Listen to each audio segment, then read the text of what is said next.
Welcome to Good Morning Anambra Tuesday edition. How are you? We've started earlier by bringing you the news and other programs you have watched. Now we are cut out for press review. My name is Sijama, and I have my guys with me. Good morning, guys. Good morning, Ijoma. How are you doing? I'm good. Very good. Well, my name is Ajulu Chukwukabu. Welcome to Good Morning Anambra, the press review segment. You just sit down, relax, and enjoy what we have for you. But then, when the show recommences, we'll definitely be starting. Obina, what do you have for us? Lots. We'll be looking at newspapers, like you said, like the beautiful auntie IJ. She's already, giving us the props. So you're feeling somehow this morning? I'm feeling somehow. I don't know. Where do you wake up from? From the bed. Did you sleep in the house? Okay, we'll take a break here. We'll come back. We'll look at the news coming from our website, and then they'll look at the front pages of the newspaper that will be made available this morning. Do stand by.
Tradition here. Let us begin with the news making rounds on ABS website.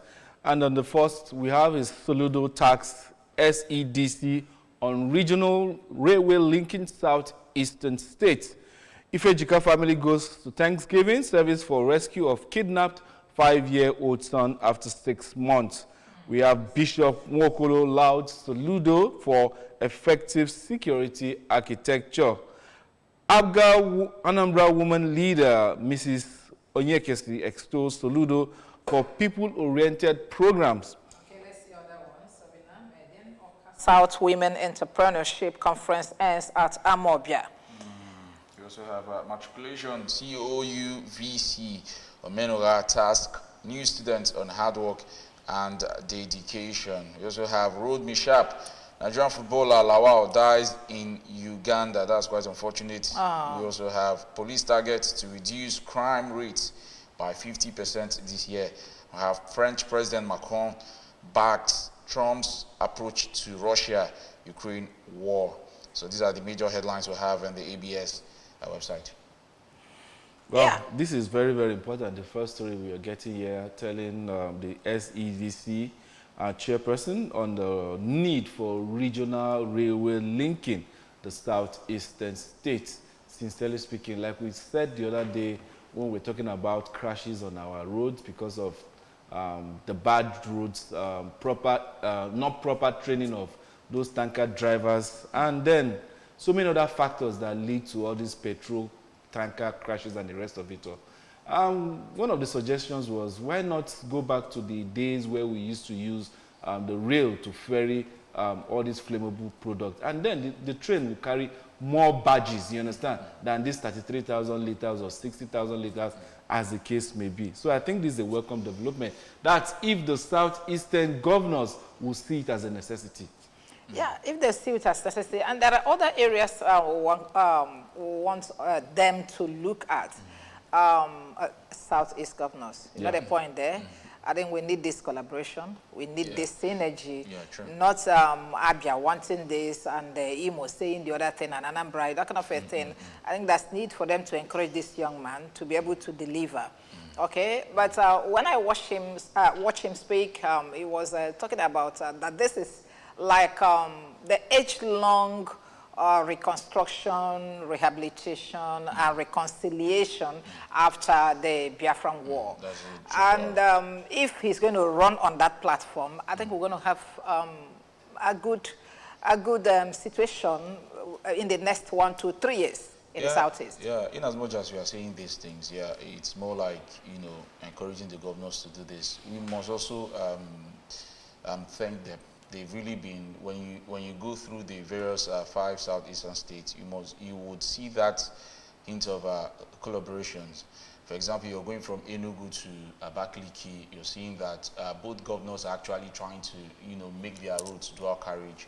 You're going from Imo to Abia, you're seeing that both governors are actually making efforts to see that, both roads connecting both states are actually, linking the states. Yeah, linking those states actually. So like what our own governor is doing in the south. Yeah, so Anambra South. So the governors are actually making effort, but they need more. When these roads come in, it will actually increase infrastructure, like our governor has said.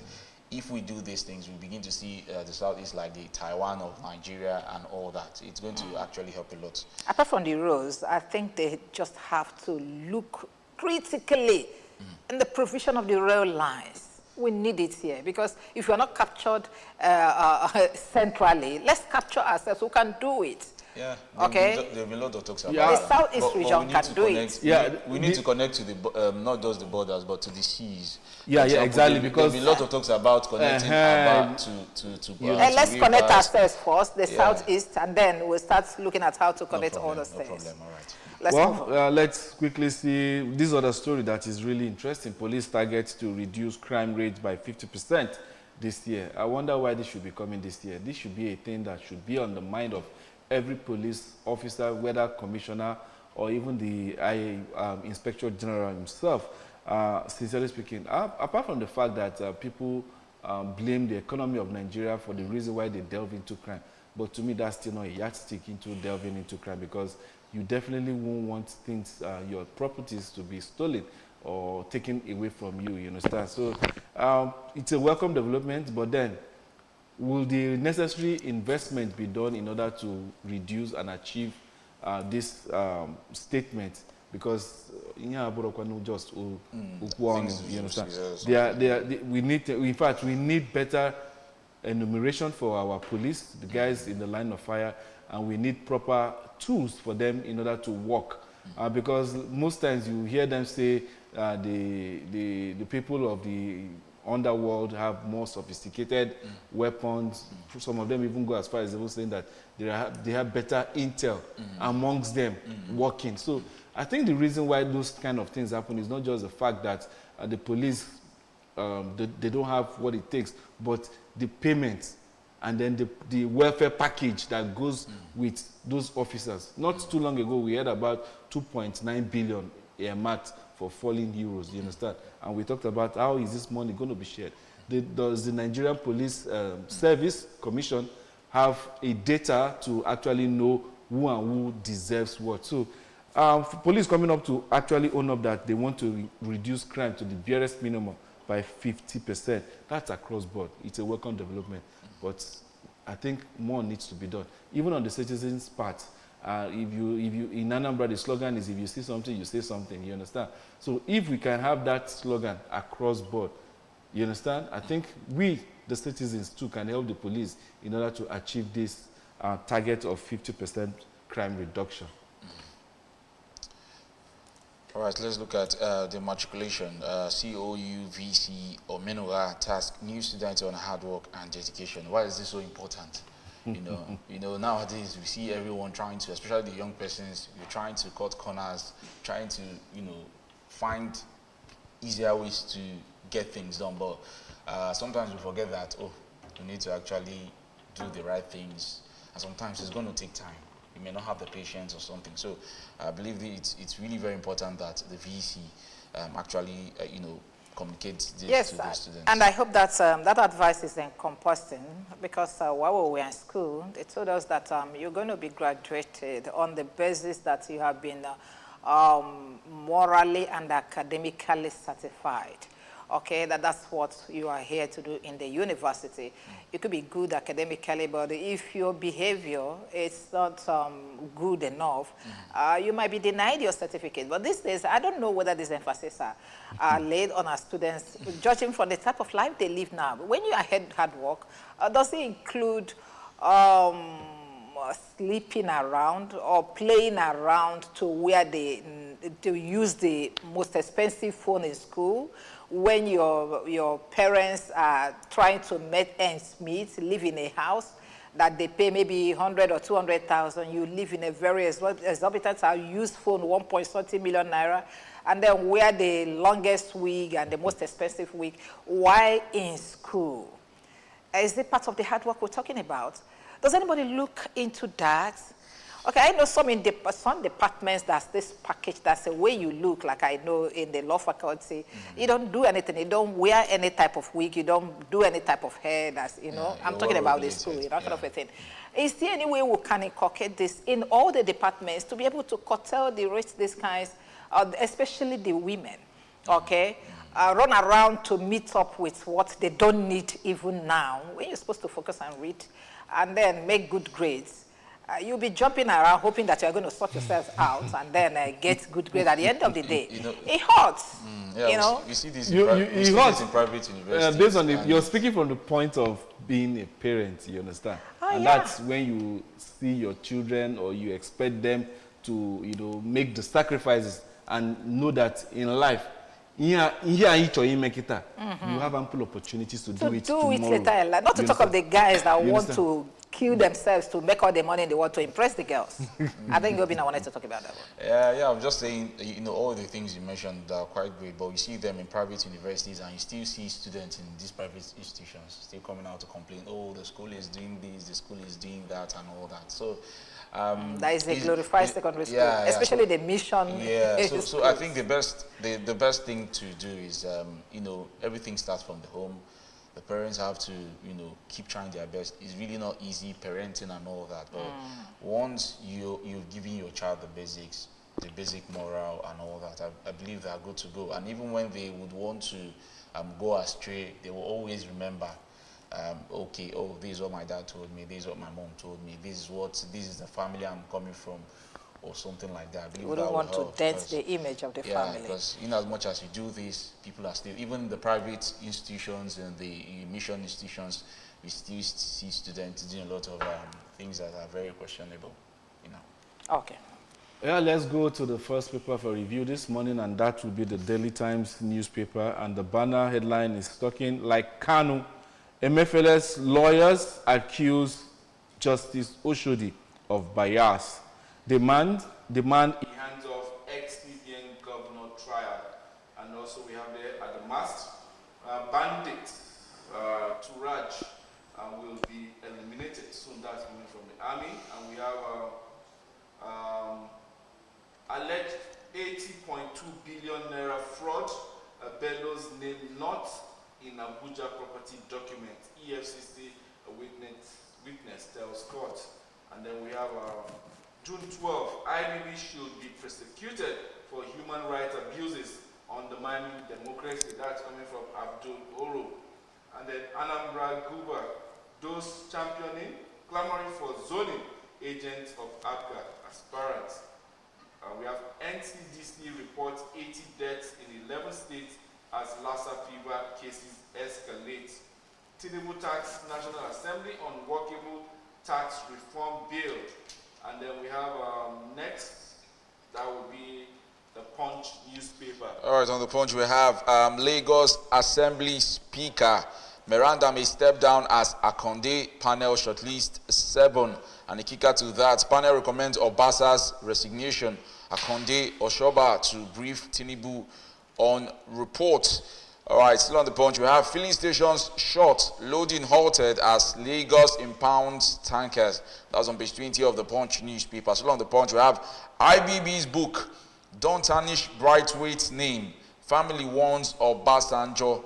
And we also have 2027 APC berates El-Rufai for attack on Tinubu Ribadu.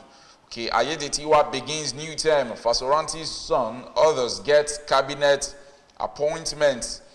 We also have ex-Nigerian NSA linked to $1 million US horse farm, according to reports, and that's on page 2 of the Punch newspaper. We also have $4.5 billion fraud. MFLA alleges bias, demands judges withdraw. That's on page 28 of the Punch newspaper. Ocean crisis, local government workers shun APC chairman's ultimatum to resume. And these are the major stories. All right, tax reform, Senate asks federal government, states to firm up agreements. All right, these are the major headlines we have in the Punch newspaper. Okay, and the next paper this morning will be the Daily Independent. Looking at the front page of the Daily Independent, it seems to be very busy this morning, but let's see how far we can go. On top of the 9 templates, Ipman gives federal government 7-day ultimatum to pay 100 billion naira claim. Or else we won't have fuel to dispense. Okay, not at war against itself. Babangida Aliu laments. Where is that guy? Babangida Aliu of the Niger State, Abi? Yeah. He used to be a very, very powerful man. Okay, but the banner headline on Daily Independent today says Tinubu eyes a national census after 19-year deadlock plans committee. With a rider there, MPC procures 760,000 tablets stored with CBN. Other stories, telecoms infrastructure, NIPSS urges Tinubu to prevail on stage to waive right-of-way fees. Tinubu tax National Assembly on workable tax laws. Are they dumping this one? Says security agencies strengthened to meet challenges. The story is on page 7. Very interesting story. Okay, Yahaya Bello, not linked to 550 million naira property. EFCC witness that was scout. Ayedetiwa, sworn in as Ondo governor, promises to explore blue economy. And down here, Ocean crisis. NLC, APC disagree over resumption of council workers. I don't really understand what's going on in our show. Yeah, let's look at other papers before we start talking. And that will be the next paper for review this morning is the This Day newspaper. And we have there at the mast of it, Saudi Agriculture Company to acquire 44.58% stake in Olam Agri for 1.78 billion naira, dollars, I beg your pardon. And then the banner headline there says, oil marketers threaten strike, give federal government 7 days to offset 100 billion naira debt. Say many, that's the rider there, say many depot in Nigeria, North, already grounded over mounting indebtedness. And then we have decry 5% levy imposed on its members by NMDPRA. El-Rufai, Tinubu, not National Assembly, rejected my nomination as minister. With a lot of riders here, let's get them. Says there is anger in North. Nobody from the region will vote the president today. One so-called security report on him released. Hint he might leave APC, insists party has left him. Pledges never to defect to PDP, but any other party remains an option. Governor Sani Uba, Nuhu Ribadu, no longer my friend, ex-minister affirms. Alleges Ribadu trying to eliminate all opposition to his 2031 presidential ambition. Wow, really? Ribadu responds, I have never discussed running for presidency in 2031. My focus is on Nigeria and President Tinubu. Reno Omokri to ex-governor, you failed screening woefully. You were a diplomatic liability. Wow. Well, that's some strong trade of words there. And then we have the presentation of 10,000 professional kits to midwives in the Northwest geopolitical zone there with the capture, not there, the picture. Quickly, let's go for the next paper, and that's The Nation. Yeah, on The Nation, we have development of bitumen, port, my priority, said Ayedetiwa. Also have Osun Council workers get conflicting directives. All right, we also have Osun local government controversy, legal solution to log jam. 22-year-old Nigerian serial tipped for Nobel Peace Prize. All right, we also have the nation. Tinubu seeks stronger security synergy. Anyanwu, Anyanwu, Anyanwu court restrains Damagom and INEC, and that's on page 3 of the Nation newspaper. Less than 30% of Nigerians pay tax. Bills get backing at public hearing. All right, funding crisis, improper planning hinders census. President raises panel to rev up plan. Also have Kwara State 5,928 for teachers recruitment interview. And we have on page 27 of the Nation, or rather page 28 of the Nation newspaper, 9 die on Lagos-Ibadan road crash. Moving to the Guardian newspaper, we have... The Guardian newspaper is the next paper this morning. And then, as always, very busy. Front page. Well, let's see how it goes. The banner headline, they say prison decongestion, 53,225 pre-trial detainees languish in jail despite push to pardon politicians. Again, but up there we have 400,000 per truck. Maritime transporters threaten strike over extortion in Lagos. But we have a story coming from this state. Native doctors protest alleged witch hunt by Soludo's administration. Native doctors protest alleged witch hunt by Soludo's administration. NMPP suspends 7 Kano senator, 3 reps. And down here, very developing story. El-Rufai threatens to dump APC over lack of internal democracy. Rules out PDP move. Okay, Tinubu considers committee for fresh census. Tinubu tax National Assembly on workable tax. We have seen all the stories. What is anything new here? Okay, Abia, Rivers, Zamfara, Kano, 11 others lack female lawmakers. No, we must push some women up there. How can you lack female lawmakers? I think that's all we're going to take from here. Let's buy time. There is one that is really, really interesting here. Drug abuse, 1 million of Northwest, 3 million addicts in Kano. That's a lot. Quickly, let's go to the Daily Trust newspaper and then see what we have there. The Daily Trust newspaper, the banner headline is screaming, opponents dissect Tinubu's tax reform bills. ACF submits memoranda, will be thorough. That's coming from Akpabio. And then we have Tinubu, not National Assembly dropped me as minister. El-Rufai seems to be really blowing hot this morning. But then we'll definitely get down to dissect him when we have time to review. Tinubu to set up committee on census. That's interesting. NNPP, Kwankwanso's faction, Rurum differ over suspension. Customs withdraw 4% import charges. And then we have tenant beat up landlord over house rent. Drug abuse, domestic violence on increase in Northwest. That's coming from the speaker. 9 killed, 3 injured in Lagos-Ibadan road crash. That's a lot.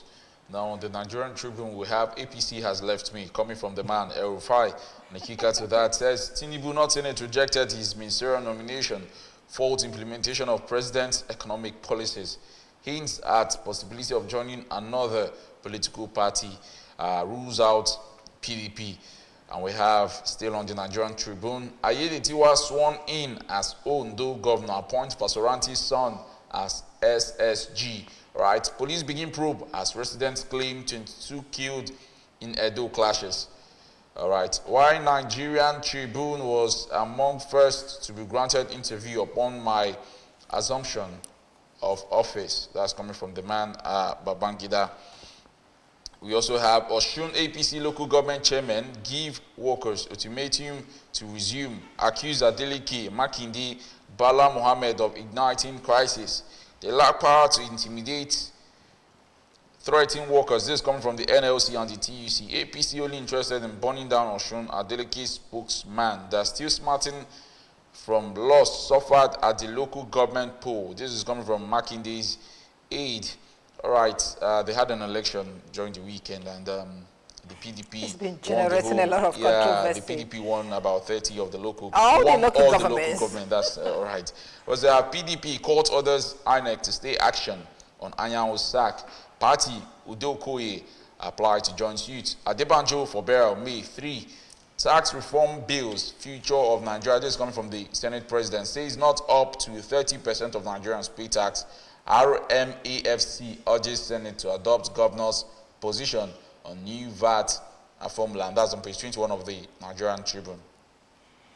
Okay, and the last paper this morning will be Blueprint. The Blueprint banner headline here says, NLPCL, RMAFC, Arewa, think tank, orders, back tax reform.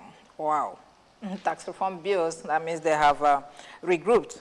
Let's look at the riders there. ACF wants 7.5% VAT retained, agri-equipment tax scrapped, and then give me a workable law, Tinubu charges lawmakers. It's becoming more interesting. Act decisively to end terrorism, CDS charges commanders. Okay, that's good. And then reinstated Osun local government chairman issues 72 ultimatum to workers. What is the problem? No going back, NLC replies. I think that's all we're taking. Let's begin to look at the stories this morning. I will have one or two important ones to look at. Both of them border on Nigerian politics, but we'll still have to talk about them. One of them is El-Rufai. Let's look at how that guy is trying to make himself the mayor of Nigeria. I think he's been kicking. Yes. Of course, he was one of the, let's say, apologists. He was one of those who were, encouraging Nigerians to actually, go, make the ballot in favor of the president before he came to see it and all that. But certainly, since he wasn't, given the position of a minister, he seems to have been, reacting negatively to everything the president has done and all that. And very recently, he's come out to say, to the extent that the APC had, forgotten him or rather left him behind, and he's not going to join the PDP or thereabout. So whatever it is, I believe it's more like these are political differences, and on the long run they will solve it. However, but let's first of all look at why he was denied ministerial appointment. I know he was nominated, and the National Assembly turned him down. What was the problem? Well, he is saying that the National Assembly did not turn him down. That actually it was Tinubu himself that turned him down. Now, so, they would tell them who to. You wouldn't say I didn't nominate you, but please turn this person down. Yeah, exactly. So that's what he is saying. And for the reason why I think he's just like El-Rufai is like a spoiled child that is, crying over toys that he wants to play with that is not being given to him. Because, like I said earlier on, that toy is Nigeria. Exactly, because this guy is not crying all this, he's not making all this noise, he's not ranting all this rant just because he sees that Nigeria needs help and that he has something to offer. No. But I'm still wondering, these are the people that... Before you go, what do you think Tinubu dropped him? Like one of the... El-Rufai is a kingmaker. I know what he did in 2023. How he got APC the together. reason why Tinubu dropped him is personal between Tinubu and El-Rufai. And probably maybe the caucus behind Tinubu. No matter what it takes, there are certain people that you definitely will need to deliver you, but you won't need them to go along with. So if the character of El-Rufai what about Wike? That's what I'm saying. So those are characters too that you definitely need to watch out for. You understand? As dirty as politics is, there are certain people you need to hold at a very tight leash. If there's anybody I expected him to drop, it's Wike. But that is you. But probably Wike is there for a job that nobody knows. The thing there is this. When we look at Nasir El-Rufai's track record over the years, where he worked with, when he worked with Olusegun Obasanjo, made the FCT minister and all that. Now, the feedback hasn't been really very positive. He's been said to be someone who is more like an internal enemy. He's inside the party, he's inside the government and causing lots of ruckus within the party and all that. So these were statements, these were things being brought to the purview of the president, President Bola Tinubu, and he felt, in as much as this guy actually did well for me, he really did work for me, or he was very influential in bringing me here, but it's best he stays, he's not in the integral part of this government. Yeah, he's better he's out there, struggling, saying things than being in the government and causing ruckus inside the party, inside this government or something. So probably that's one of the reasons. That's one of the reasons he's taking this, You're talking of Wiki, whether you like it or not. Wiki is someone who, in as much as there may be reservations about his person and all that, his track record too, but he's somebody who buys time. Wiki is not somebody who's going to cause ruckus in the party. Wiki is somebody that, what? From his track. What is he doing in PDP? Yeah, what did I hear you say? That's what PDP is not in power at the moment. PDP up. So he could do that to APC. Yeah, he may not be willing to do that. If not, he should have joined the APC. He knows he has little or no influence in the APC. He's in the PD. He's still in the PD because that's where his influence is. That's where his machinery is. So that's why he's still in the PDP. He will not have that influence in the APC. He knows that. Okay, I was watching Erufai last night. Like those of you who are saying that he's crying because maybe he has been denied his toys. But I think that guy has a bigger plan. Okay, and don't underestimate him, because I know what he did in 2023, the way he wrestled power out of PDP's and then sacked Jonathan. He was instrumental to what happened. About 2014? Yes. 2014, 2015. So you don't just take him for granted.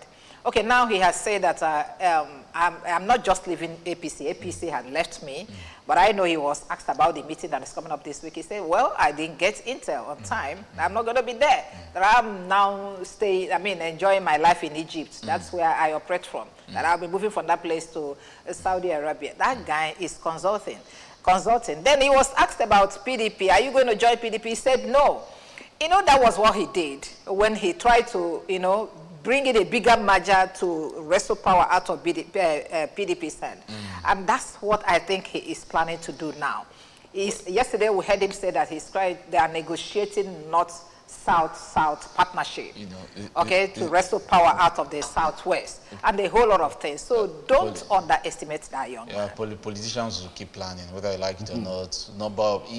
If you have about 10 or 20 politicians, all of them do have plans to probably be, have a certain position in the government or something. But let's hope no politician wants to be relevant in Nigeria. Yes, that's just them. So they don't care about you. They want to remain relevant until they die. Of course, he's not going to be somebody that should be overlooked, and that's why one of the reasons why the president has said, yes, you're really very important, but you should not be an integral part of this government. It's best you're outside. So I think that's what the professional politicians. That's what they have made themselves in Nigeria. Well, let's see this story that seems to have captured virtually every paper here, talking about the 100 billion being owed to marketers, and then the looming danger of strike. When it happens, definitely the nation would definitely ground to a halt. And this is worrisome when we're talking about the issue of Dangote saying that he has over 600 billion worth of fuel in his own tank farm, and then we are having issues with backlog of 100 billion yet to be paid. I really don't understand why the federal government, would not address this issue of petroleum, in a manner whereby we all can go to sleep. We are already paying too much for these services, and we can't afford to have this strike that will halt everything that happens in this country. I really don't know what the problem is with this. And we hope it doesn't cause a panic, because when news like this, make the headways, or rather the airways, you begin to see because petrol stations. Holding 1 week ultimatum. The price, and people will now capitalize on this. Maybe next week you will go to buy fuel, they'll tell you it's 2,000 It's naira. So I believe that's one of the reasons why Dangote had to come out to say, I have enough fuel. If the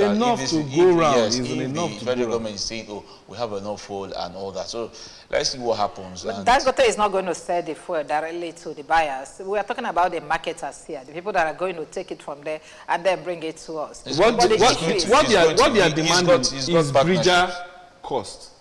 That extra cost that it would take to get fuel from Lagos to the hinterland of the north. Like in Yola, Lagos is charging 400,000 naira. We battle with a lot of. That bridger cost is what these guys. That is what has accumulated. So who is supposed to pay then the bridger cost? Of course, NNPC now. So that's what we're talking about here. So now, if this thing lingers too long, people would now decide. Since I'm not sure of getting products next week, I'll just declare I don't have anything. When the entire country begins to shut down, then somebody will now start selling what he got for 700 naira. You think that will ever happen? It won't happen. That's what we said. Nobody believed we could buy fuel for about 1,000 naira. Many years, if you were told sometime not last year, January last year, that you're going to be buying fuel for about 1,000 naira, you will say it's a lie. It's not possible. So, but now in Nigeria, everything is possible. We just hope it just doesn't happen, right? So we should be looking at, the tax. Lots of talks about tax on the various. Okay, the tax reform. Yeah, it's a lot. Saying that Nigerians don't pay taxes and 30%. All that. I don't know what. Only 30%. But the small ones, the 30% they pay is choking already. Now you're going to be charged for your ATM, whether you use the ATM machine, you use the POS machine, every month there will be deductions. You will be charged for whatever transaction you make. When you buy things from the supermarket, they're already charging you VAT on whatever you're buying. When you enter public transport, indirectly you're paying taxes, because these guys pay taxes on daily basis, on weekly basis. When they pick you from a bus stop, they are giving some tax collectors certain amount of monies for carrying you, and of course they factor that amount to how much they're going to charge you from taking you from a spot to another. Everything is being taxed in this country, for a country that is basically suffering. It's suffering. We are even talking about the cost of living now. Why are these things happening? Didn't you see the story of in the Nation newspaper where tenants beat up landlord over house rent? So it's a whole lot. That's to tell you the frustration. It has gotten to that too. It has gotten to that. If I perish, I perish. It's worrisome, because on a personal level, I've been trying to move because my place is not really. I'm trying to move to probably. But when you're hearing the cost of rent, it's horrible. You'll be like, bro. It's horrible. It's a lot. It's a lot indeed. But then let's see, where I thought you were going is the regrouping of the northern region that first of all said that this tax reform will not go. It will not go. It's against the north. I mean, you want to see, in fact, the people that are in charge of affairs, the hem of affairs in this country, don't just envy them. Because sometimes they don't even know where to start. You bring out a policy, some part of the nation will say, no, this is against us, you are fighting us. And this is supposed to be a national policy. Okay, so when this came out, they not said, no, this will not fly. All their assembly members in the House of Reps and that of the Senate say, this is against the North. But all of a sudden, they are rejigging. And that's why some of us kept asking, where is this national orientation, whatever they call themselves? What is their role? What are they doing? Because this is some of the things that are supposed to let people know. And then before you bring out any policy, already lay a level playing ground for everybody to know exactly what you are about coming with, so that you don't take anybody by surprise. Now they've been explained what it is. They now know that they are the people that are going to benefit from this tax reform. more than any other region. Now they have turned around to say, okay, we don't mind. If you want to push it, let it go. The then president is coming up with another strategy. Okay, all these Maradonas in power. Yeah, Maradona. You know. It's a serious issue. Any law or any executive order that does not have a federal, character, in the sense that every region has to benefit. Whatever intention you have, the West has to benefit, the North has to benefit, the Southeast and the South-South has to benefit. When it's not that way, then something is basically But it may not really be possible, because what you want here is not what they want there. It has to be, because when a certain region is saying, don't drink alcohol in my region, and even if you bring it here, we destroy it, and then wanting to benefit from the tax, from trying to benefit from those that are selling and drink alcohol. Yeah, it's actually a problem. That is why I told you that it's a problem because of where we come from. That's why some people are even saying that this country is not supposed to be one country. Because we don't have a lot of things binding us together. We have different beliefs, different culture, different everything, and that's why it's very difficult to govern a nation like this. If we have intentional leaders, things can. We had good leaders. We had the likes of Yaradua. We had the likes of Olusegun Obasanjo. So I do not think it's diversity is not what is holding us. Yeah, I think it's just the leadership. The top leadership is majorly the problem. Because when you're talking about that's what everybody says until you get at the top of their head. In the South, is talking about road governors. See them in the North, the South, and in the West. You see them everywhere. So we just need intentional leaders, people who really want their people to benefit. It's not just about holding on to power. A certain region has held on to power in Nigeria for how many years, but you still see people in their region, suffering. Strictly in poverty. Okay, let's look at this story from this state. Native doctors protest alleged witch hunt by Soludo's administration. I want to believe that this is just a social media news, because I've not seen anybody protesting. Have you heard of any protests? There have been lots of protests. May not be physically, but no. Aside that, protests may not be physical one. But I've been reading reports on various social media platforms. People saying, "Oh, the governor should not do that," or focus on other things. But there were major reasons why this actually happened. Okay, but if you are betting and aiding criminality, and you're a native doctor, you say we should not touch you, you become an anointed one. No, not here. But this particular story that is here, I don't think it happened, because that's one that's been trending in the social media, where you see some half-naked people moving around, the video like that, people saying that these are native doctors in Anambra State. But somebody has come up to say, no, it's not true, that these are traditional worshippers from a particular area in Anambra State that are doing their festival. Okay, so the social media influencers now capture that and say that it's the protest. If that is what this paper, Guardian newspaper, whatever, is leveraging on, nothing like that happened here. Okay, and nobody is arresting any native doctor that is doing his usual thing, traditional medicine of trying to heal. As for we have a trado medical, trade fair going on here. Okay, so if you register and you prove what you are doing, you keep doing it. Nobody's stopping you.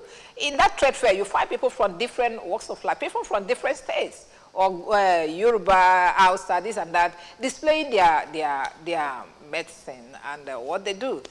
But this one, you know exactly what the government said concerning that. And if you are guilty, raise up your hand, and we'll see what to do to you. Well, at this point, we want to see, let's wrap it up and then wait for the next section, which is going to be the discussion segment, where we'll be talking about our nation, talking about decentralization of powers, and then lingering issue of true federalism. When are we actually going to go back to the drawing board and see what actually works for us? On that note, we just say don't go anywhere. The show will definitely continue after this. I still remain at Chuku.